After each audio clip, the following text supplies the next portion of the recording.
سورہ فاتحہ 3 دفعہ سورہ توحید پڑھ کر تمام مومنین مومنات مرحومین تمام علماء تمام شہداء اپنے مرحومین میرے مرحومین بانیان مجلس کے مرحومین شب جمعہ ہے جن کی کوئی فاتحہ پڑھنے والا نہیں ہے ان کو استاد شہید سبط جعفر شہید عارف حسینی کی روح کو پڑھ کر بخش۔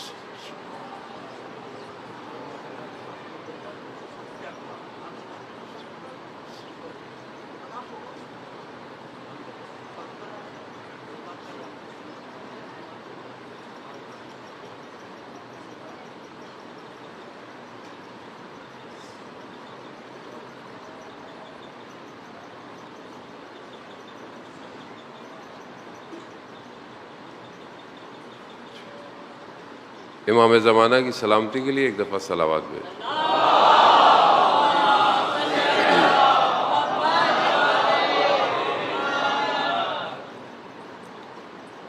لا حول ولا قوة الا باللہ العلی العظیم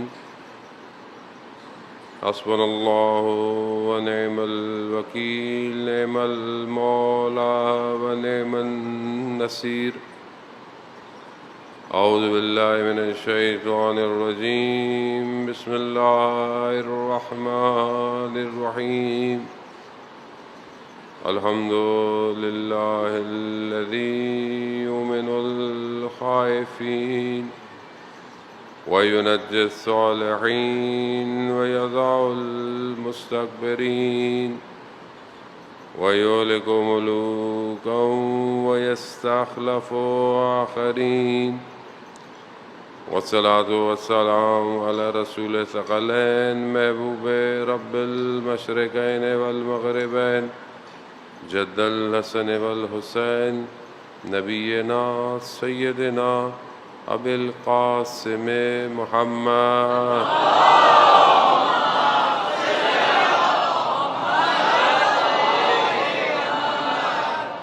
وعلى آلہ الطیبین الطاہرین المعصومین لا سیما بقیت اللہ فی الارضین روحی وارواحنا لتراب مقدم الفدا ولعنت اللہ علی اعدائهم اجمعین بسم اللہ الرحمن الرحیم رب اشرح لی صدری ویسر لی امری واحلل عقدۃ من لسانی یفقہوا قولی اما بعد فقد قال اللہ تبارک و تعالی فی کتاب الحکیم والقرآن المجید وما خلقت الجن والانس الا لیعبدون۔ صلوات بھیجو۔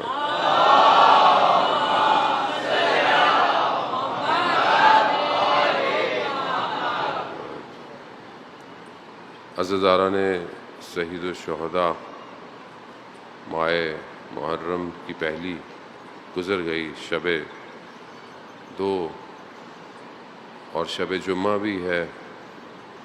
شب جمعہ ویسے بھی شب دعا ہے، شب مغفرت ہے، شب زیارت شہید الشہداء علیہ السلام بھی ہے۔ ہر شب جمعہ مستحب ہے سید الشہداء علیہ السلام کی زیارت کی جائے، زیارت پڑھی جائے۔ خدا انشاءاللہ ہمیں بھی کوئی شب جمعہ کربلا میں نصیب فرمائے۔ پروردگار نے اپنے ولیوں کو، اپنے انبیاؤں کو ایک خاص آزمائش میں مبتلا کیا تاکہ ان کے ذریعے سے اپنی مخلوق کی ہدایت کر سکے۔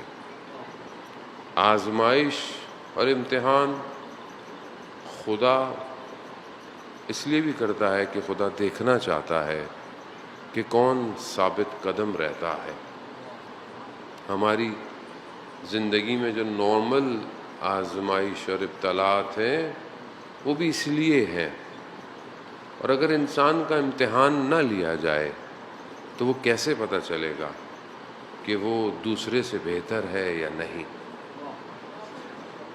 اگر آپ بولیں کہ سارا سال انسان پڑھتا رہے اور آخر میں اس سے امتحان نہ لیا جائے کسی بھی کلاس، تو وہ کیسے آپ یہ ایگزامائن کریں گے کہ اس نے اچھا پڑھا ہے یا صحیح نہیں پڑھا. ہر چیز کے امتحانات ہیں، ہر چیز کے دنیا میں، چاہے ایجوکیشن سسٹم ہو، گو کہ ہر کسی کا اپنا الگ طریقہ ہو سکتا ہے، لیکن ٹیسٹ ہے. آپ کہیں جاب کے لیے جاتے ہیں، انٹرویو دینے جاتے ہیں، وہاں پہ بھی ٹیسٹ ہے. کسی اچھی یونیورسٹی میں ایڈمیشن لینا چاہتے ہیں، وہاں پہ بھی ٹیسٹ ہے. اب یہ آزمائش، یہ ٹیسٹ، یہ امتحانات بیسکلی آپ کو چیک کرنے کے لیے ہوتے ہیں کہ جس چیز کے لیے آپ اپلائی کر رہے ہیں کیا آپ کے اندر قابلیت بھی ہے کہ نہیں ہے. اور جب خدا کی طرف انسان بڑھنا شروع کرتا ہے اور چاہتا ہے کہ وہ کمال تک پہنچے تو خدا اسے آزمائش میں ڈالتا ہے. کیوں ڈالتا ہے؟ تاکہ چیک کرے کیا اس کے اندر کمال تک پہنچنے کی صلاحیت بھی ہے کہ نہیں ہے. جو آدمی ذرا سے امتحان میں متزلزل ہو جائے، اس کی جو استقامت ہے وہ لرزنے لگے، تو وہ شخص کیسے خدا کی راہ میں ثابت قدم رہ سکتا ہے؟ کیونکہ آسان نہیں ہے. آپ کے سامنے اللہ نے نبیوں کو آزمائش میں ڈالا. حضرت آدم آزمائش میں ڈلے، اوپر سے پہلی آزمائش اوپر ہی ہو گئی. اللہ نے کہا کہ یہاں نہیں جانا، اس درخت تک نہیں جانا. چلے آزمائش ہو گئی، آزمائش ہوئی، نیچے اترے، گریا، رونا، اور اس کے بعد بہرحال حابیل اور قابیل کے درمیان میں اللہ نے آزمائش ڈالی. ایک قبول ہو گیا، دوسرا قبول نہیں ہوا. ہر نبی آزمائش میں آیا. حضرت نوح اتنے 100 سال تبلیغ کی، آزمائش تھی. نبی کے لیے الگ امتحانات ہوتے ہیں. نبی کو خدا الگ طریقے سے جو ہے وہ اس کو 950 سال تبلیغ کرنے کے بعد بھی تھوڑے سے لوگ جو ہیں وہ مومن ہیں. اب یہ اللہ نبی کے ذریعے سے دیکھ رہا ہے. نبی صبر کیے جا رہے ہیں، بڑھتا جا رہا ہے، معاملہ بڑھتا جا رہا ہے، عذاب ڈیلے ہوتا جا رہا ہے. اللہ اس کو اور پرولونگ کر رہا ہے کہ دیکھے. صرف نبی نہیں بلکہ وہ لوگ جو ایمان لے کر آئے ہیں، خدا انہیں بھی دیکھنا چاہتا ہے کیا یہ ثابت قدم رہیں گے یا نہیں رہیں گے. بعض اوقات ہم اپنی زندگی میں جو چاہتے ہیں ہماری زندگی ہو کہ بس ہماری زندگی اچھی گزرے، اچھی سے مراد ہمیں کوئی مشکل نہ ہو، کوئی پریشانی نہ ہو، مطلب کسی آزمائش میں نہ ڈالا جائے. ایسا ممکن نہیں ہے. اصل دنیا کی خاصیت میں یہ امتحانات ہیں. آپ پانی سے گیلا پن نہیں چھین سکتے، نمک سے اس کی ترشی چھین نہیں سکتے. نمکین پن اس کی نمک کی خاصیت ہے. اسی طرح اس دنیا کی خاصیت امتحانات ہیں، آزمائشیں ہیں. آپ بولے میری زندگی میں کوئی امتحان نہ ہو، کوئی آزمائش نہ ہو اور بس میں زندگی بڑی اچھی گزار لوں، نہیں گزار سکتے. اور مومن ہر لمحے آزمائش میں ڈالا جاتا ہے تاکہ خدا اس کے درجات کو بڑھائے. خدا چاہتا ہے، خدا نے ڈیزائن ایسے کیا ہے. خوب نبی سارے امتحانات کے اندر آپ کے سامنے آئے. حضرت یونس علیہ السلام کی آزمائش الگ تھی. اللہ نے بہرحال اپنے قوم سے باہر آ گئے، کہا کہ ان پر عذاب نازل کریں.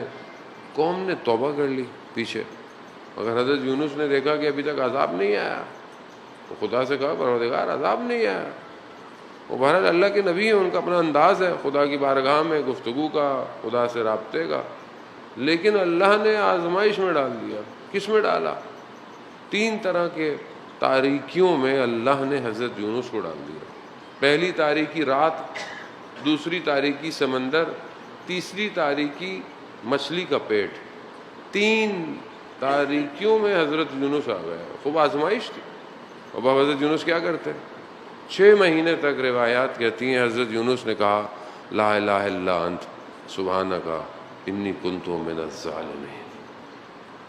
6 مہینے اللہ کا نبی خدا کی بارگاہ میں جو ہے وہ اس طرح ذکر کر رہا ہے کہ میں نے خود اپنے اوپر ظلم کیا. اور ذہن محترم، ہم اپنی زندگی کو کیسے دیکھتے ہیں؟ ہم 24 گھنٹے کو کیسے سکین کر رہے ہیں؟ کیا ہم اپنی زندگی میں جو امتحان میں ہے، یہ امتحان اللہ کی طرف سے ہے یا کہیں میرے اپنے کسی عمل کی کوتاہی تو نہیں ہے؟ خوب آپ اس کو کیسے ٹیسٹ کریں کہ انسان جو ہے وہ کیسے ہو کہ مثلا میرے ساتھ کچھ حادثہ ہوا، میں اس حادثے کو کیسے سکین کروں؟ یہ حادثہ میری زندگی میں کیوں ہوا؟ کیونکہ بغیر علت کے، بغیر ریزن کے کائنات میں کوئی چیز نہیں ہوتی ہے۔ کائنات جو ہے وہ سبب، اسباب، اس کے ریزنز ہیں۔ Everything has a reason, ہر چیز کا کوئی نہ کوئی ریزن ہے۔ آپ رستے میں چلے، آپ کے پاؤں میں ٹھوکر لگ گئی، ٹھوکر بے وجہ نہیں لگی، آپ کو کہیں کوئی فکر غلط تھی جو خدا نے آپ کو ٹھوکر دی ہے۔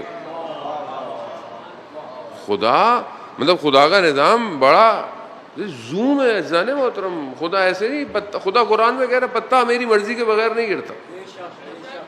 وہ جو پتا اس کی مرضی کے بغیر نہ گرے تو اشرف المخلوقات ٹھوکر بغیر ایسے کھا لے گی۔ پتھر سامنے کیسے آیا، بے دہانی کیسے ہو گئی؟ بہت ضروری ہے۔ اور خاص طور پر وہ جوان جس کی فجر کی نماز قضا ہو جائے، اسے سوچنا چاہیے کیوں میری نماز قضا ہوئی؟ کوئی ایسا کام میں نے کیا جس کی وجہ سے اللہ نے عبادت کی وہ جو خصوصیت تھی وہ مجھ سے سلب کر لی۔ ایسی ہے نا، مطلب ایک آدمی نماز پڑھا ہے، عبادت کر رہا ہے، سجدے کر رہا ہے، خدا کا کرم ہے اس کے اوپر، لیکن اگر نہیں کیا سجدہ، سوتا رہ گیا۔ ایک شہید اپنے وصیت نامے میں لکھتا ہے کہ میری زندگی کا سب سے تاریک دن تھا جب میں صبح اٹھا تو سورج نکل چکا تھا۔ خوب یہ ریزن، وہ میری نماز مجھ سے دیر ہو گئی، چھوٹ گئی، خوب یہ علت کیا ہے، ریزن کیا ہے؟ وہ اس کو آپ ڈھونڈیں اپنی زندگی کے اندر۔ ایسے زندگی نہ گزاریں مثلا چل رہی ہے تو چل رہی ہے، اوپر بہت حساب کتاب ہے، یعنی ہر چیز بہت بہت مائنر جو ہے وہ کنٹرول ہو رہی ہے۔ اللہ کا نظام ہے، ہمارے جیسا نہیں ہے کہ مثلا میں آپ دو چار کو دیکھ سکتا ہوں، باقیوں کو میں نہیں دیکھ سکتا ہوں، میری محدودیت ہے، میں کتنوں کی طرف دیکھوں گا گفتگو کرتے وقت، وہ میری اور اگر نظر بھی آئے گا تو مجھے کیا نظر آئے گا؟ اور اگر آیا بھی نظر تو صرف آپ کی شکل نظر آئے گی۔ میں نہ آپ کے ارادے پڑھ سکتا ہوں، نہ میں آپ کے قلب کو دیکھ سکتا ہوں، نہ میں جو آپ کر کے آئے ہیں اسے دیکھ سکتا ہوں، نہ میں وہ جانتا ہوں جو آپ یہاں سے جا کے کریں گے، وہ میں محدود ہوں، مگر وہ ان اللہ علی کل شیء قدیر ہے، اس کے علم نے احاطہ کیا ہوا ہے، وہ سب جانتا ہے۔ اس کو آپ کیسے مطلب کیسے بولیں گے کہ خدا تو نہ دیکھ مجھے؟ کیسے آپ کہیں گے؟ توحید یہی تو ایمان اور اعتقاد ہے کہ ہر چیز محدود ہے سوائے اس کے، ہر چیز محدود ہے، وہ ہے جو اس لا محدود ہے، اس کا علم لا محدود ہے، وہ ہر چیز پر دسترت رکھتا ہے، اس کی وہ آپ کے ارادے، آپ کی نیتیں سب جانتا ہے۔ ہم ایک دوسرے کو دھوکہ دے سکتے ہیں، ہم خدا کو دھوکہ نہیں دے سکتے۔ اور نہ صرف خدا بلکہ خدا جس پر اپنے نور کی تجلی کر دے وہ بھی ہمارے حالات سے واقف ہے۔ آپ شب جمعہ ہے، بہرحال ہم سب کے محرومین آج قبروں میں ہماری طرف منتظر ہوتے ہیں، ایک صلوات پڑھ کر اپنے تمام محرومین کو جو ہے وہ بخشنا۔ اللہ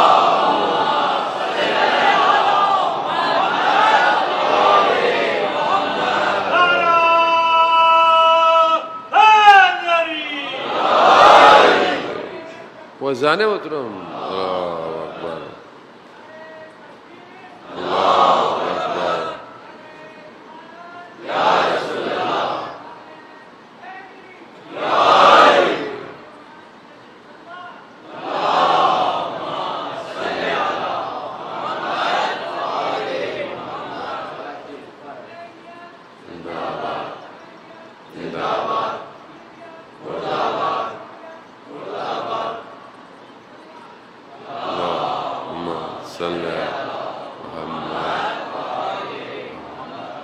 یہ آزمائش، یہ امتحان ہے خدا کبھی دے کر بھی امتحان لیتا ہے، کبھی چھین کر بھی امتحان لیتا ہے۔ خدا کا اپنا نظام ہے، خدا جس کے ساتھ جو چاہے جس طریقے سے چاہے، اور اپنے ولیوں کے ساتھ خدا کا اپنا ناز ہے، وہ ان کو جس طرح سختیوں میں رکھتا ہے وہ ولی جانتے ہیں اور وہ خدا جانتا ہے۔ آپ کے سامنے حضرت ایوب کے ساتھ کتنا امتحان لیا گیا، سب کچھ لے لیا، مال لے لیے، باغ لے لیے، زمینیں، اولاد، سب کچھ لے لیا، اور پھر حضرت ایوب کے بارے میں لوگوں نے باتیں شروع کر دی۔ یہ سب پریکٹیکل ہے۔ دیکھیں قرآن جو ہے وہ مارس کی مخلوق کے لیے نہیں اترا، قرآن ہمارے لیے اترا ہے، اور وہی چیزیں جو ہماری زندگی میں ہے قرآن ہمیں اسی طرف متوجہ کر رہا ہے۔ اب حضرت ایوب کو اتنی مشکلات ہوئی، شہر سے باہر چڑھے گئے، بیماری اتنی شدید ہو گئی۔ اب لوگوں نے آپس میں باتیں کی کہ کوئی ایسی خرابی ہوگی، نعوذ باللہ، تبھی اللہ نے حضرت ایوب کو امتحان میں ڈالا۔ اب جیسے ہماری زندگی میں نہیں ہوتا، یہ بڑا کامن سی بات ہے، کسی کا بیٹا نہ ہو تو ہم لوگ کس طرح اس کو تانے دیتے ہیں کہ دیکھو ان کی تو بیٹیاں ہیں صرف۔ کئی لوگوں نے مجھے شکایتیں کی جو میں آپ سے بیان کر رہا ہوں، لوگ کس طرح سوچتے ہیں۔ کسی کے گھر میں کوئی بیمار ہو، دیکھا ان کے بیماری ہے، ان کو یہ لوگ، ان کے اعمال اچھے نہیں ہیں، نہیں ہے عزیزان محترم، ان کو یہ دیکھیں، ان کو نہیں، ایسا نہیں ہے۔ یقیناً انسان کی اپنی غلطی کوتاہی ہوتی ہے، لیکن ہم کون ہوتے ہیں کسی کے لیے اس کی تکالیف کو مشخص کرنے کے لیے؟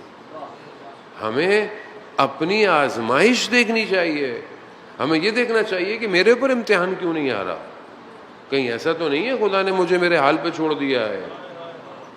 مومن 40 دن تک اگر وہ آزمائش میں نہ آئے اسے سوچنا چاہیے۔ مشہور واقعہ حضرت محمد مصطفیٰ صلی اللہ علیہ وسلم،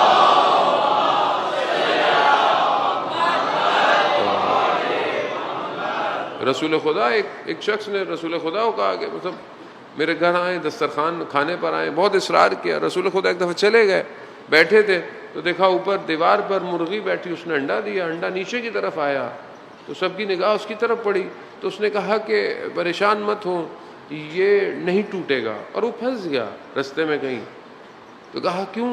کہا میرا آج تک کبھی کوئی نقصان نہیں ہوا، کبھی مجھے کوئی مشکل نہیں پڑی۔ رسول خدا دسترخوان سے اٹھ گئے۔ کہا یا رسول اللہ کیوں؟ کہا جس پر اللہ نے آزمائش نہ ڈالی ہو میں اس کے دسترخوان پہ کھانا نہیں کھا سکتا، کہ تمہیں خدا نے تمہارے حال پہ چھوڑ دیا ہے۔ وعزیزان محترم، انسان اولاد سے، انسان مال سے، انسان بدن صحت سے آزمائش میں ڈالا جاتا ہے۔ خب جو ظاہر ہے مقرب بندے ہیں اللہ ان کو اسی طریقے سے آزما۔ اس کا مطلب یہ نہیں ہے کہ آپ اپنی زندگی میں محنت نہ کریں، آپ اپنی زندگی میں سٹرگل نہ کریں، ڈاکٹر کے پاس نہ جائیں، بولے بیمار ہو گئے اللہ نے بیمار کیا ہے۔ نہیں، خدا شفا دیتا ہے، گولی شفا نہیں دے گی، لیکن آپ کو دوائی کھانی ہے۔ آپ کو یہ جانا ہے جو دنیا کے رولز ہیں اس سے آپ باہر نہیں جا سکتے، یہ ہمیں آپ کو کام۔ لیکن آزمائش، اب حضرت ایوب کو جب دیکھیں نا، ظاہری مشکلات انسان برداشت کر سکتا ہے، زبان کے طعنے بڑے سخت ہوتے ہیں۔ حضرت ایوب کو جب یہ گفتگو سننی لگی تو حضرت ایوب کا دل جو ہے وہ عجیب سا ہو گیا۔ خدا کی بارگاہ میں، اللہ کے نبی ہیں بہرحال، اللہ کی بارگاہ میں کہا پروردگار تو نے یہ لے لیا، تو نے وہ لے لیا، سب لے لیا، میں نے صبر کیا مگر اب یہ مجھ سے صبر نہیں ہوتا۔ جیسے یہ کہا نا کہ اب، تو ایک بادل کہ جو آیا ہوا تھا ادھر سے آواز آئی، ایوب مگر پہلے جو صبر تم نے کیا وہ تم نے کیا تھا یا ہم نے دیا تھا؟ خوب یہ خدا ہی کی طرف سے ہے، خدا انسان کے وجود میں صبر کو اتارتا ہے، اور اگر یہ نہ ہو تو آدمی آگے نہیں بڑھ سکتا۔ عزیزان محترم، اسی طرح جہاں نبیوں کی آزمائش وہاں ہماری آزمائش، اسی طرح قوموں کی بھی آزمائش ہوئی۔ آخری نبی جب خدا کی بارگاہ میں ہے تو خدا نے کہا کہ جو ہم نے تم سے عہد و پیمان لیا تھا اس کا وقت ہے۔ خوب عہد و پیما کیا ہے؟ خوب قوم اور امت کی آزمائش سخت ہوتی ہے، آسان نہیں ہوتی. اور قرآن ہمیں اسی طرف اشارہ کرتا ہے کہ جس طرح بنی اسرائیل کے واقعات ہیں، قوموں کی آزمائش ہے. 30 دن حضرت موسیٰ طور پر گئے، 10 دن ایکسٹینڈ ہو گئے.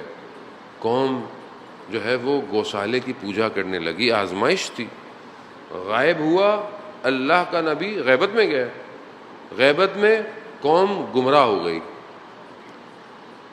جہاں رسول خدا نے دنیا سے، ظاہری دنیا سے اپنی آنکھوں کو بند کیا، ظاہری دنیا سے، وہاں قوم کی آزمائش شروع ہو گئی. قوم کی آزمائش ولایت کے ذریعے سے کی گئی.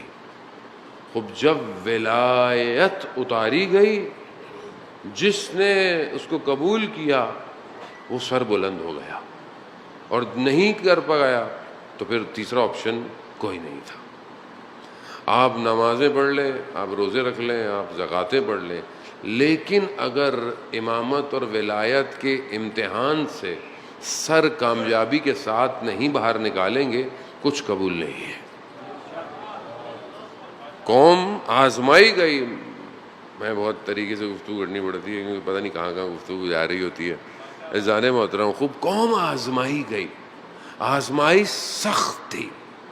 حضرت عمار اصحابی ہیں اور جو ہیں وہ بزرگ صحابی ہیں. رسول خدا کی خدمت میں آئے، کہا یا رسول اللہ، میں آپ کے جانے کے بعد فتنہ دیکھ رہا ہوں. وہ کیونکہ با بصیرت تھے، فتنہ دیکھ رہا ہوں، تو میں اس فتنے کے دور میں کیا کروں؟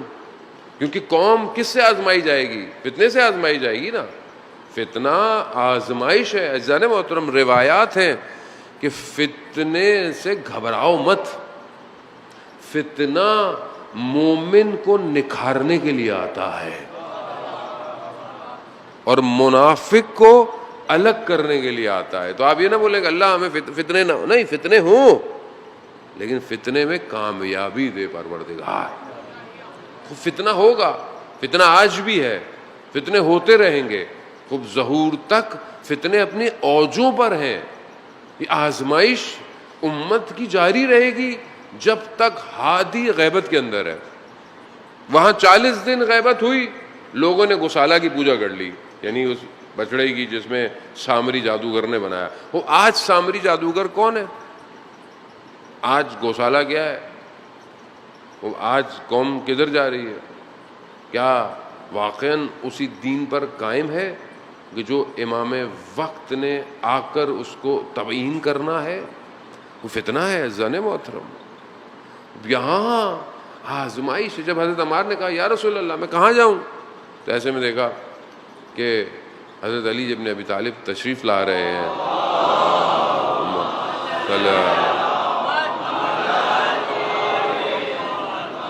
تشریف لا رہے ہیں. رسول خدا نے کہا عمار، پوری دنیا کے لوگ ایک وادی میں اور علی ایک وادی میں ہو، تو تم علی کی طرف جانا. اور یہ سب کے لیے ہے، اس میں کوئی سنی شیعہ یا کوئی اور مسلک نہیں ہے. خوب یہاں معاملہ ولایت کا ہے، وہ بھی ولایت ظاہری، ولایت باطنی. کیوں؟ کیونکہ ہم اگر توحید تک پہنچنا چاہتے ہیں تو صراط یہی ہے اور کوئی راستہ نہیں ہے. آپ زیارت جامع کبیرہ پڑھتے ہیں، باب اللہ، اللہ کی طرف جانے کا دروازہ، باب توحید، خود صرف یہی ہے اور کوئی نہیں ہے. اور اگر انسان نے کہیں جانا ہے تو دروازے سے ہی جائے گا، بغیر دروازے کے کہاں جائے گا؟ اگر اب رسول تک بھی جانا ہے تو دروازہ یہی ہے، خدا تک جانا ہے دروازہ یہی ہے. ایسا نہیں ہے کہ خدا محتاج ہے، نہیں ہے عزیزان محترم، خدا کسی کا محتاج نہیں ہے. خدا قرآن میں کہہ رہا ہے انتم الفقراء الی اللہ، تم محتاج ہو، تم فقیر ہو. لیکن یہ اس کا نظام ہے. اگر مجھ تک پہنچنا ہے تو اسی ولایت کو طے کرنا پڑے گا. اور جب کوئی ولایت کو قبول کرتا ہے تو اسے آزمائش سے گزرنا پڑے گا. یعنی ولایت قیمت مانگتی ہے. کربلا ولایت کے ظہور کی جگہ ہے جہاں لوگوں نے قیمتیں ادا کی ہیں. جو جتنی ظرفیت رکھتا تھا اس نے اتنی ولایت کو قبول کیا، اور جس نے جتنا ولایت کو قبول کیا اتنی اس کی آزمائش بڑھ گئی. اب آپ 1400 سال بعد بھی یہ سوچیں کہ ہم کیوں اتنی آزمائش میں ہیں، ہم کیوں اتنی مشکل میں ہیں. آپ نے اقرار کیا ہے ولایت کا. جس نے ولایت کا اقرار کیا ہے اسے امتحان آزمائش سے گزرنا پڑے گا، اور بغیر گزرے آپ کامیابی کی طرف نہیں جا سکتے. کچھ بھی کر لیں آپ اپنی ذاتی زندگی میں بھی امتحان میں ہیں، آپ اپنی اجتماعی زندگی میں بھی آزمائش میں ہیں. تو گھبرانا نہیں ہے، کیونکہ ایٹ دا اینڈ ایک ہی ہے جس نے اس ولایت کے پرچم کو لہرانا ہے. وہ چاہے پیدا ہو، وہ چاہے غیبت میں ہو، وہ ایک ہی ہے. ابھی ہمارا فوکس یہی ہونا چاہیے، کیونکہ ہمیں بہرحال خدا تک پہنچنا ہے. خدا نے بندوں کو پیدا کمال کے لیے کیا، اور کمال تک نہیں پہنچ سکتے جب تک آپ امامت کے ذریعے سے اس تک نہ پہنچیں.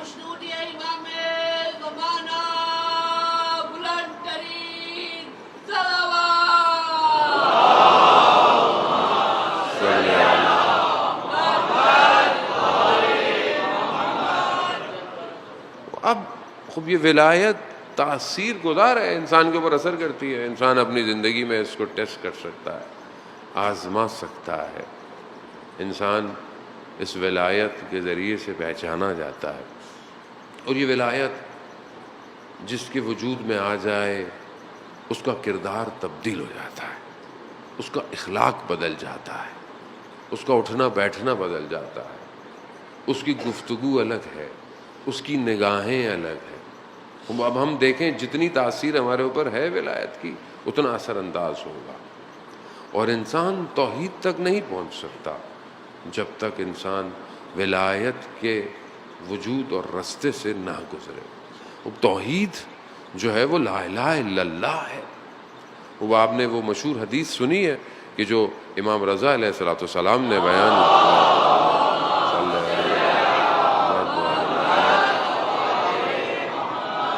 امام رضا فرماتے ہیں، نشاپور میں مشہور ہے، کئی محدثین عامہ کے سب جمع ہوئے تھے، کئی ہزار لوگ، اور امام سے انہوں نے کہا کہ ایک حدیث بیان کریں. میں تفصیل میں نہیں جاتا.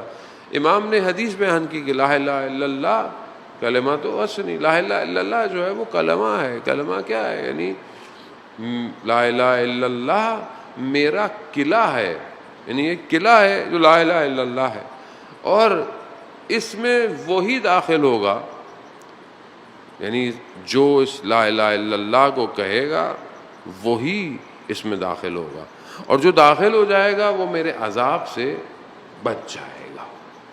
اب یہ لا الہ الا اللہ دیکھیں نا، انسان مشرک ہو، بت پرست ہو، کوئی بھی ہو، لا الہ الا اللہ پڑھتا ہے. انسان پہلے نجس تھا، ابھی پاک ہو گیا. پیچھے جو زندگی گزاری وہ ختم ہو گئی، اب نیا چیپٹر آن ہو گیا. اب آپ اس کو یہ نہیں بولتے کہ تم نے پہلے یہ کیا تھا، تم نے پہلے وہ کیا تھا. نہیں، لا الہ الا اللہ یعنی لا الہ الا اللہ کیا، فمن دخل اسنی امانا من عذابی، جو اس میں داخل ہو گیا میرے عذاب سے وہ بچ گیا. وہ یہ امام کی حدیث ہے. اسی کانٹیکس میں اور احادیث بھی ہیں. لیکن اس لا الہ الا اللہ میں داخل ہونے کی شرائط ہے، اور یہ خود امام کی سواری، جب امام نے بیان کیا امام کی سواری چلنا شروع ہو گئی. سب منتظر ہیں کہ بس یہی گفتگو تھی، کچھ اور بھی امام کہیں گے. ہاتھوں میں قلم ہے، رکے ہوئے ہیں. تھوڑی سی سواری آگے گئی، امام نے پردہ ہٹایا. امام نے کہا کہ اس قلعے میں داخل ہونے کی شرائط ہیں، اور میں ان میں سے ایک شرط ہوں. یعنی بغیر امامت کے لا الہ الا اللہ میں داخل. عزیزان محترم، ابھی دور آ گیا ہے، اب آپ پاسٹ ٹینس پہ بحث کرنا چھوڑ دیں. میں سب کے لیے، اپنے لیے بھی، سب جتنے فرقے ہیں سب خود چھوڑ دیں. پاسٹ ٹینس یعنی ماضی پہ لڑتے رہیں، بھڑتے رہیں، گفتگو کو فائدہ نہیں ہے. آپ سے ماضی کا سوال نہیں پوچھا جائے گا، آپ سے آج کا سوال پوچھا جائے گا۔ آج آپ دیکھیں نا، سویڈن میں قرآن کی اہانت پھر کی گئی، لیکن کس طریقے سے قرآن کے ساتھ اہانت کی گئی، کوئی مسلمان باغیرت مند برداشت کر سکتا ہے؟ یہ حکومتیں ہمارے مذہب کے ساتھ کیا کر رہی ہیں؟ وہ کیوں کر رہی ہیں؟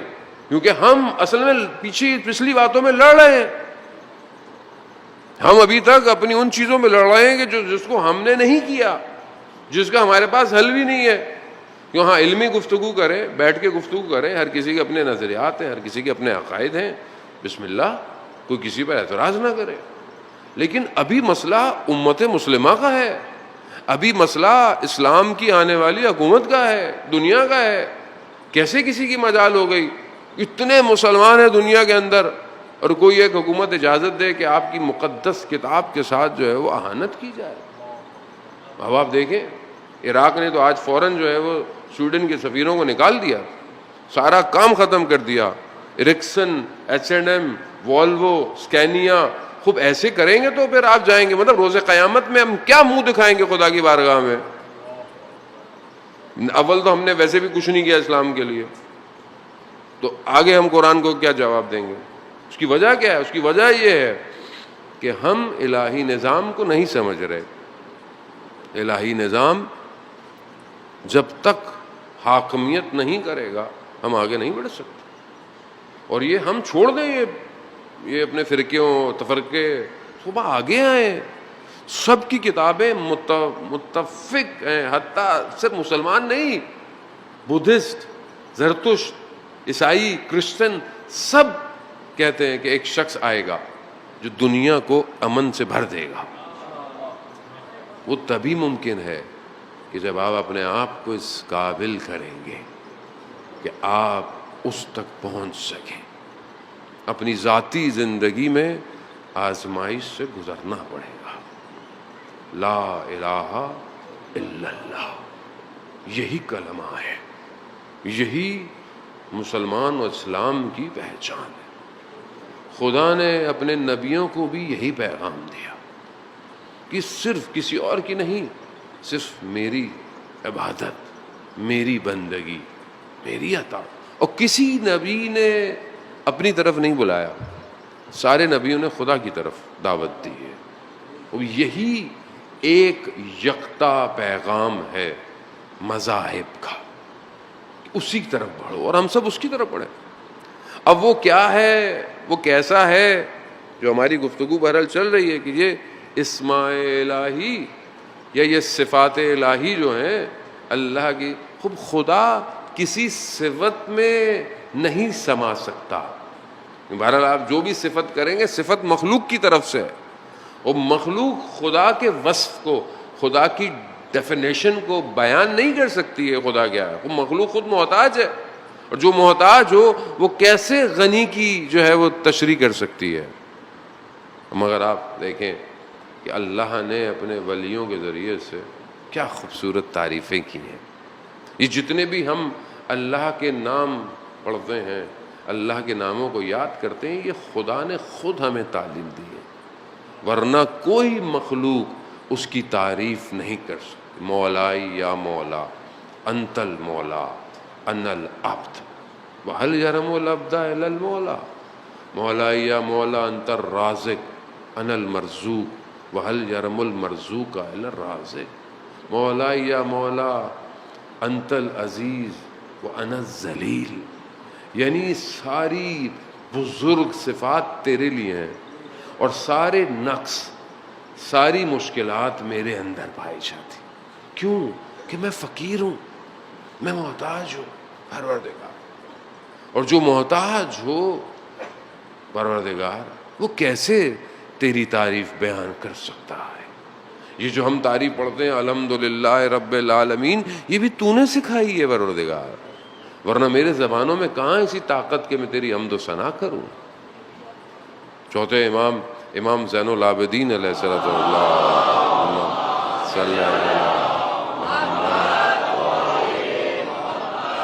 امام صحیفہ سجادیہ کی ایک دعا میں کیا فرماتے ہیں؟ یا غنی الاغنیاء انا افقر الفقراء، اے بے نیازوں میں سب سے بڑے بے نیاز، میں محتاجوں میں سب سے بڑا محتاج ہوں۔ خوب یہ جو انسان بیان کرتا ہے، یہ جو دعا، اب دعائے ابو حمزہ، دعائے عرفہ، یہ جو سحر میں انسان جاگتا ہے، خوب یہ انسان اپنے وجود سے خدا کی ان اسما میں سیر کرتا ہے۔ دعائے جوشن کبیر میں آپ 1000 ناموں کو خدا کے یاد کرتے ہیں۔ اب یہ خود خدا کی طرف سے عزیزان محترم، وہ کسی چیز میں سما نہیں سکتا، وہ کسی چیز میں سمیٹا نہیں جا سکتا، وہ لامحدود ہے۔ اور یہی کہ انسان اس پر ڈپینڈنٹ ہو کہ جو لامحدود ہو۔ انسان اپنی زندگی میں اگر ان دروازوں کی طرف متوجہ جائے، دروازے خود کسی اور کی طرف ڈپینڈنٹ ہو، تو انسان کیسے اپنی زندگی گزار سکتا ہے؟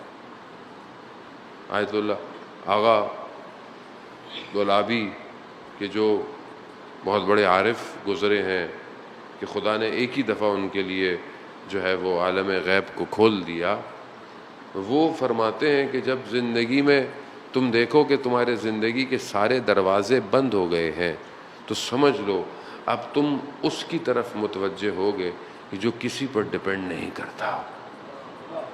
خوب یہ زندگی میں انسان اپنی زندگی میں اسی لیے سب سے پہلے انسان کو خدا کی بارگاہ میں سجدہ ریز ہونا، کوئی مشکل آئے، کوئی پریشانی آئے، کوئی بھی چیز آئے، سب سے پہلے انسان خدا کی طرف۔ خدا خود کہہ رہا ہے بنی آدم، میں نے ساری چیزوں کو تمہارے لیے خلق کیا ہے، مگر تمہیں میں نے اپنے لیے خلق کیا ہے۔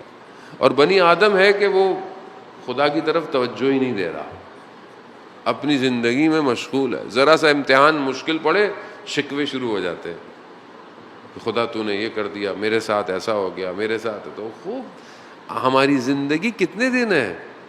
کتنے دن ہے؟ 60 سال، 100 سال، 700 سال، جو کہ ممکن نہیں ہے، بہرحال مطلب آپ کر لیں، آپ 700 سال زندہ رہے۔ 700 سال، 700 سال مائنس انفینٹی۔ جو میتھس کے اسٹوڈنٹ ہے، جواب کیا آئے گا؟ انفینٹی آئے گا۔ تو آپ نے یہاں کتنے دن رہنا ہے؟ 100 سال، 700 سال چلے رہ لیں، کر لیں زندگی میں 700 سال مائنس انفینٹی، یعنی کیا؟ قرآن کیا کہہ رہا ہے؟ ہم فیہا خالدون، تم وہاں ہمیشہ رہو گے۔ ہمیشہ کو مائنس کرے 100 میں سے، کیا آئے گا؟ ہمیشہ۔ تو یعنی تھوڑے دنوں کے لیے آپ ہمیشہ کو بیچ رہے ہیں، تھوڑے دنوں کے لیے، تھوڑی سی آزمائش، تھوڑا سا امتحان، دین بیچ دیا، زبان بیچ دی، تفکر بیچ دی، ایک نگاہ نامحرم پر صبح فجر کی نماز قضا ہو گئی۔ کیا کر رہے ہیں؟ دنیا کے سارے خزانے جمع بھی ہو جائے نا، ایک فجر کی نماز کی قیمت نہیں دے سکتے۔ ایک فجر کی نماز، یہ میں نے نہیں کہا، یہ معصوم ہے۔ چڑھے امام کے بعد شخص آیا، استخارہ کرایا کام کے لیے، استخارہ اچھا نہیں آیا، چلا گیا، کام کر کے واپس آیا، کہا مولا دیکھیں اتنا فائدہ ہوا ہے، پروفٹ ہوا ہے، اور آپ نے تو کہا تھا استخارہ اچھا نہیں ہے۔ تو امام نے کہا فلانے مقام میں فلانی جگہ پر تمہاری فجر کی نماز قضا ہوئی تھی؟ کہا ہاں مولا۔ کہا سارے فائدے جمع بھی کر لو، اس ایک فجر کی قیمت نہیں دے سکتے۔ ایسا نہیں ہوتا۔ جہاں ہمیشہ رہنا ہے، آپس میں نفرتیں، بھائی بھائی سے ناراض، بہن بہن سے ناراض، محلے والوں سے ناراض، سڑک پہ چڑھتے ہوئے کسی سے ناراض، اٹھنے بیٹھنے میں ایک دوسرے سے، تھوڑی دیر کے لیے کیا کر رہا ہوں میں؟ اور اگر میں ابھی مر جاؤں تو میرے پاس ہے کیا؟ خدا کہے گا یہ تو دنیا میں ناراض ہی ہوتا رہتا تھا، اس کو میں کیا دوں؟ کبھی شکر بھی کر لیتے، کبھی سجدہ بھی کر لیتے، کبھی راضی بھی ہو جاتے۔ کسی بھی چیز پر راضی ہو جاؤ۔ خدا، حدیث ہے وہی 8ویں امام سے جانا، تو آج لگ رہا ہے کہ مشہد سے کچھ کرم زیادہ آ رہا ہے۔ صلوات بھیجتے محمد صلی اللہ محمد۔ ہماری تو جان فدا 8ویں امام پر ہمارا تو سب کچھ ویسے بھی 8ویں امام کا ہے، وہ ہمارے پاس تو کچھ بھی نہیں، نہ آنا ہے نہ جانا ہے نہ تعلیم ہے نہ کچھ ہے، وہ انہوں نے عزت دی ہوئی ہے تو معاملہ چل بھی رہا ہے، اور وہ اور ایک ان کی بہن، دونوں کا کرم ہے جو معاملہ جو ہے وہ زندگی میں چل رہا ہے۔ عزیزان محترم، خود 8ویں امام ارشاد فرماتے ہیں اگر تم اللہ کے کم دیے ہوئے پر راضی ہو جاؤ تو خدا تمہارے کم عمل کو بھی قبول کر لے گا۔ اس کے کم دیے ہوئے پر راضی ہو جاؤ، وہ کہتا ہے جو دیا راضی ہو جاؤ، تمہاری رضا۔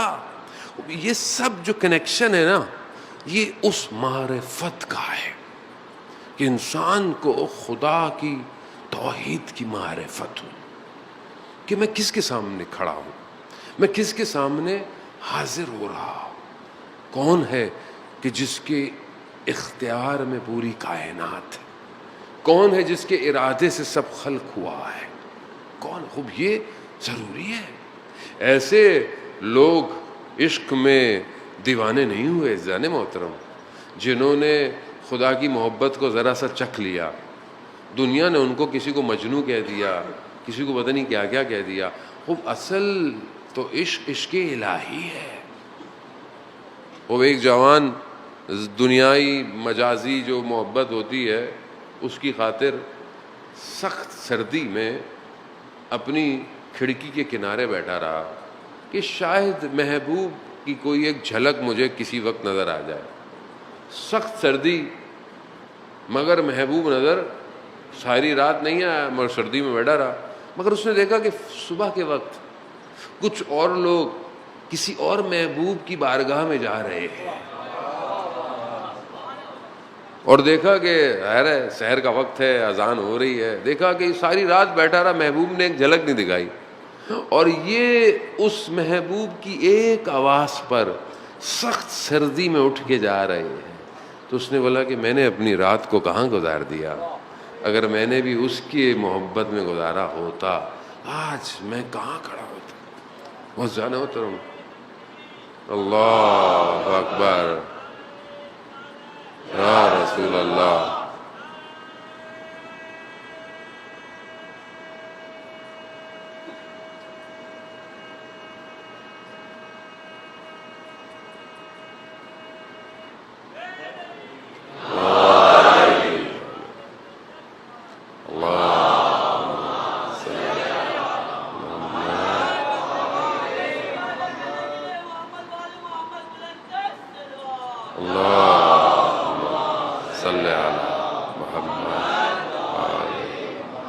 اب یہ محبت، یہ عشق، یہ جس کو نصیب ہو جائے وہ 6 ماہ کا بچہ بھی لے جاتا ہے، وہ کڑیل جوان بھی لے جاتا ہے۔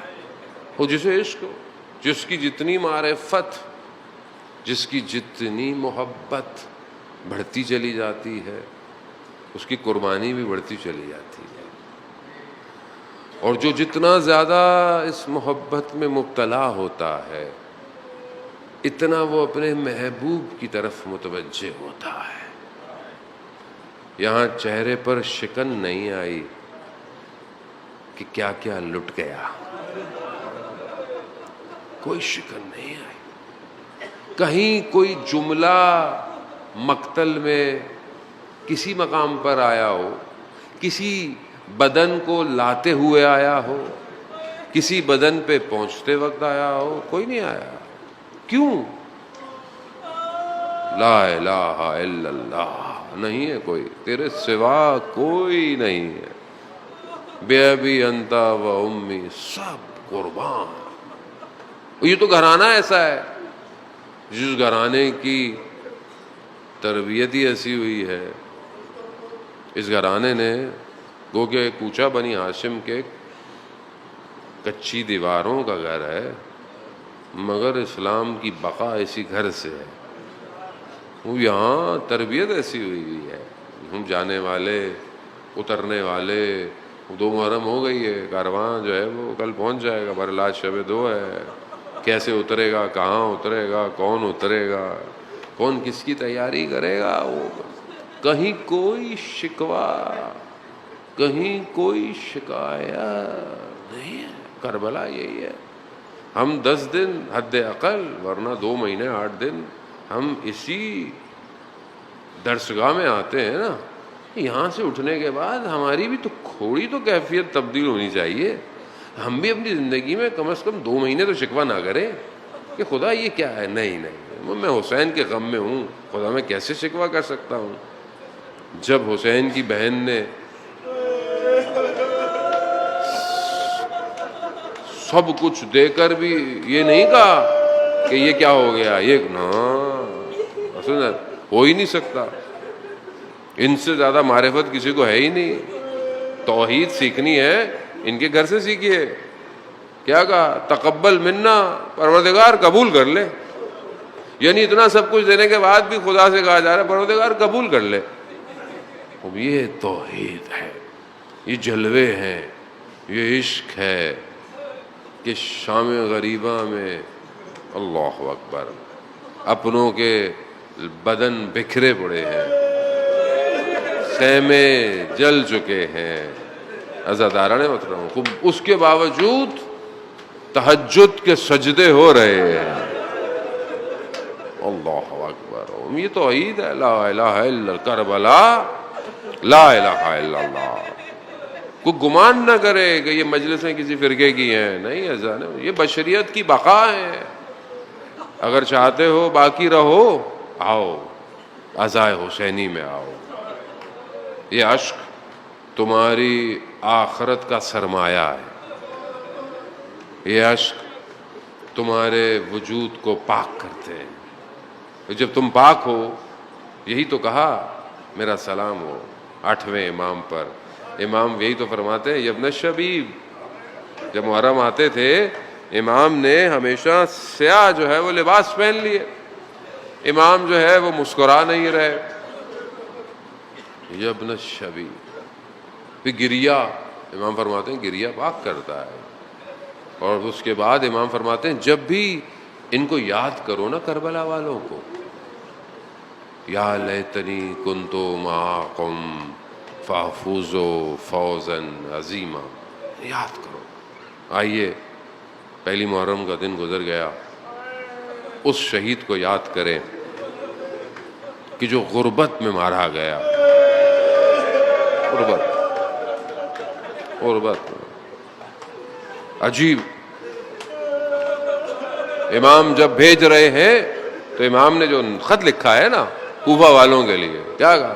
یہ نہیں کہا کہ میرا رشتہ دار ہے، نہیں، میرا بھائی ہے. اپنا بھائی کہا.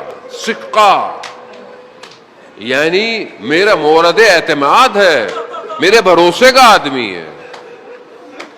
قربان جاؤں میں حضرت مسلم پر. آسان نہیں ہے زانے موت. مقام حاصل کرنا ولایت کا آسان نہیں ہے. ایسا مقام حاصل کیا حضرت مسلم نے.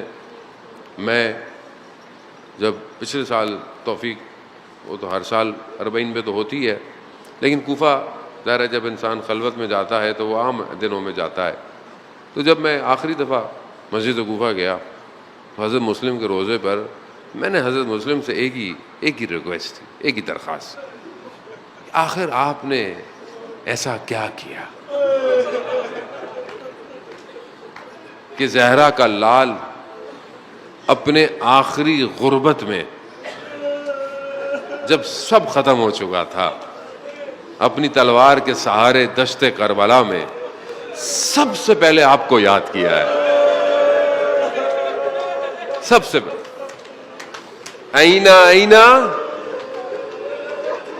آئینہ مسلم. دائیں دیکھا، بائیں دیکھا، کہاں ہو مسلم؟ مطلب کیا؟ یعنی حضرت مسلم امام حسین کے بڑے قریب ہیں. اور یہ عام بات نہیں ہے ظالم محترم، یعنی حسین کے اتنا قریب ہونا. اللہ اکبر، اللہ اکبر. امام حسین، روایات ہے چھٹے امام حسین عرش سے 2 گروہ کی طرف متوجہ ہیں. ابھی بھی 2 گروہ کی طرف. پہلا وہ جو زیارت پر کربلا ہے، جو ظاہر ہے نا امام کا، اس پر امام کی توجہ خاص. اور ایک وہ گروہ کہ جو امام حسین کے لیے گریا کر رہا. یعنی ہم بھی امام سے دور نہیں ہیں زیادہ محترم، ہم امام کے قریب ہیں. یہ پھر وقت ملے گا تو انشاءاللہ یہ گفتگو کریں گے کہ یہ روتا کیوں ہے آدمی، کیوں روتا ہے، کیسے روتا ہے، کس طرح رونا شروع کر دیتا ہے. وہ یہ معاملات الہی ہیں، اللہ کرے ہم ان چند دنوں میں اس کو کھول سکیں. خوب عزیزان مسلم شب جمعہ ہے، ساری روحیں اس ٹائم کربلا میں ہیں. حضرت مسلم بھی کربلا میں. ہمارے لیے شفاعت کیجئے حضرت مسلم، اپنے ارباب کی بارگاہ میں ہمارے لیے دعا کیجئے. ہم بہت خطا کار ہیں، گناہ گار ہیں، بہت مشکل ہے، بہت مشکل ایام ہے. ہم اس سے گزر جائیں، ہم اس میں کامیاب ہو جائیں. ہمارے حق میں دعا کیجئے. حضرت مسلم آئے، خط لے کر آئے، کوفہ والوں کو دیا. آپ مصائب سنتے رہتے ہیں، اہل ذوق ہیں، علماء کو سننے والے ہیں. میں ادنا سا طالب علم عزیزان محترم، بس کہا کہ ایسا ایسا ہے. لوگ آئے، جوک در جوک آئے، خواص آئے، سب نے حضرت مسلم کی بیعت کی. جب بیعت ہو گئی اتنے دیکھا تو حضرت مسلم نے خط لکھا امام حسین، مولا یہاں لوگ آپ کا انتظار کر رہے ہیں، لوگوں نے بیعت کر لی، آپ کوفہ آ جائیں. بس یہ نامہ چلا گیا. بس اس کے بعد کیا ہوا، ابن زیاد لعین کوفہ میں آیا، بڑے چال چل کر آیا، اسٹریٹجی پلاننگ سے آیا. لوگ نہیں پہچان پائے، وقت نہیں ہے کہ اس پر گفتگو کی جائے. آ گیا، آہستہ آہستہ لوگوں کا مال، خوف، جان، گھر، تلواروں کو سونوں سے خریدنا شروع کر دیا. کرتے کرتے کوفہ والوں کی آزمائش شروع ہو گئی. کوفہ والے اپنے امتحان میں ناکام ہو گئے. حسین کا سفیر تنہا رہ گیا. ظہر کی نماز ہزاروں لوگ ہیں، مغرب کی نماز میں کوئی نہیں کھڑا. کوفہ کی گلیوں میں سناٹا، مسلم گلیوں میں اکیلے کھڑے ہیں ایک دیوار کے سہارے. ایک بوڑھی خاتون دروازہ کھولتی ہے، دیکھتی ہے کون، پھر دیکھتی ہے، کہتی ہے جوان تجھے پتا نہیں ہے کوفہ کے حالات، پہرا لگا ہوا ہے، تو اپنے گھر کیوں نہیں چلا جاتا؟ کہا میرا گھر نہیں ہے، کہا مسافر ہے. کہا پانی چاہیے، پانی دیا. کہا کہاں سے ہو؟ ہاں میرا تعلق مدینہ سے ہے. مدینہ کا نام سننا تھا، ظاہر ہے خاندان عطرت کی ماننے والی تھی. کہا مدینہ میں کہاں سے ہو؟ کہا محلہ بنی ہاشم سے ہوں. محلہ بنی ہاشم سے ہو؟ محلہ بنی ہاشم میں کون؟ کہا مسلم ابن عقیل ہوں. یہ نام سننا تھا. کہا میرے مولا مجھے معاف کر دیں، مجھ سے غلطی ہو گئی، آپ اندر تشریف لائیں. آئے میں آپ کی کیا خدمت کروں، کچھ کہیں. کہا نہیں مجھے کچھ نہیں چاہیے، مجھے ایک جگہ دے دو، مصلی دے دو. اللہ اکبر. مسلم بھی جانتے ہیں یہ شب عبادت کی ہے. بس عزاداران موت کس طریقے سے حضرت مسلم کو آپ جانتے ہیں گھیرا گیا، زخمی کیا گیا، لے کر گئے چند جملے اور آپ سے التماس دعا. حضرت مسلم کو لے، زخمی ہے، خون کہیں پیشانی سے ہے. ابن زیاد لعین نے پوچھا کوئی خواہش ہے، کوئی وصیت ہے؟ کہاں کچھ میرا قرض ہے، یہ میرے کچھ چیزیں بیچ کے دے دیا جائے، اور ہاں میرا پیغام جو ہے وہ امام حسین تک پہنچا دیا جائے. کہا کیا پیغام ہے؟ کہا کہ کوفہ وفا نہ دارت، کوفہ میں وفا نہیں ہے. بس حضرت مسلم کو لے کے گئے. حضرت مسلم گریا کر رہے ہیں، رو رہے ہیں. پوچھنے والے نے پوچھا ایسا کام کیوں کرتے ہو کہ رونا پڑے؟ کہا میں اپنے لیے نہیں رو رہا، میں حسین کے بچوں کے لیے رو رہا.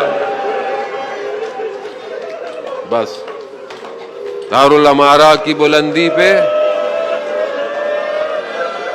پانی دیا گیا، خون کے قطرے پانی میں گرے. دوسرا ظرف آیا، پھر خون گرے. تیسرا ظرف خون گرے. حضرت مسلم نے پانی نہیں پیا. کیسے پیتے جب ارباب پیاسا شہید ہونے والا ہے؟ مسلم کیسے پانی پیے؟ بس عزاداران محترم، بس سر کو تن سے جدا کر کر بدن کو نیچے پھینک دیا گیا. جملہ سنیں گے؟ حضرت مسلم کے بدن کو کوفہ کی گلیوں میں گو کیوں حضرت مسلم کوفہ کی گلیوں کو تیار کر رہے ہیں. علی کی شہزادیاں آنے والی ہیں, گلی تیار ہے. عزادارہ نے پہلا سر ہے جو کوفہ کے دروازے پر لٹکایا. بس آپ نے گریہ کیا. شب جمعہ ہے, بہرحال میں بہت معذرت چاہتا ہوں, میں معافی چاہتا ہوں. شب جمعہ ہے, نہیں پتا آخری مجلس ہو, بندہ اٹھے دنیا سے چلا جائے, آپ اٹھے نہ اٹھے نہیں پتا. ہر رونا آخری رونا سمجھا کریں, شاید یہی آنسو بچا کے لے جائیں. خبر پہنچی امام ہے, امام کو پتہ چل گیا لیکن امام ہے. امام نے کہا, لوگ آئے ایک مقام پر, بتایا, انہوں نے بتایا کہ ہم نے آخری جو دیکھا ہے کہ حضرت مسلم کے بدن کو کوفہ میں گھسیٹا جا رہا ہے. یہ سننا تھا. امام نے حضرت مسلم کے بھائیوں کو بلایا, خبر شہادت دی, پوچھا کہ کیا ارادہ ہے تم لوگوں کا؟ کہا مولا کیا؟ کہا مطلب بھائی تمہارا شہید ہو گیا. کہا ہم آپ کے ساتھ جائیں گے, بھائی کے خون کا بدلہ لیں گے, اور اگر نہیں تو اسی طرح جس طرح وہ شہید ہو گیا ہے ہم بھی شہید ہو جائیں گے. کہا ٹھیک ہے. مولا خیمے میں آئے, بی بی زینب کو مخاطب کیا, کہا زینب حمیدہ کو بلاؤ, چھوٹی بیٹی ہے مسلم کی. بس آخری جملہ, آخری. آپ کی بھی بیٹیاں ہیں, خدا بیٹیوں کو سلامت رکھے. کسی کا باپ چلا جائے, بیٹی کو زانو پہ بٹھایا, نوازش کی. بچی بنی ہاشم کی ہے, پہچان گئی. کہا مامو جان بابا خیریت سے ہیں؟ بس عزاداران محترم, اس واقعے کو ایک اور بچی دیکھ رہی ہے. بچی دیکھ رہی کہ جب باپ چلا جائے تو نوازش کی جاتی ہے, پیار کیا جاتا ہے, مگر اس بچی کو یہ نہیں پتا تماچے پڑیں گے.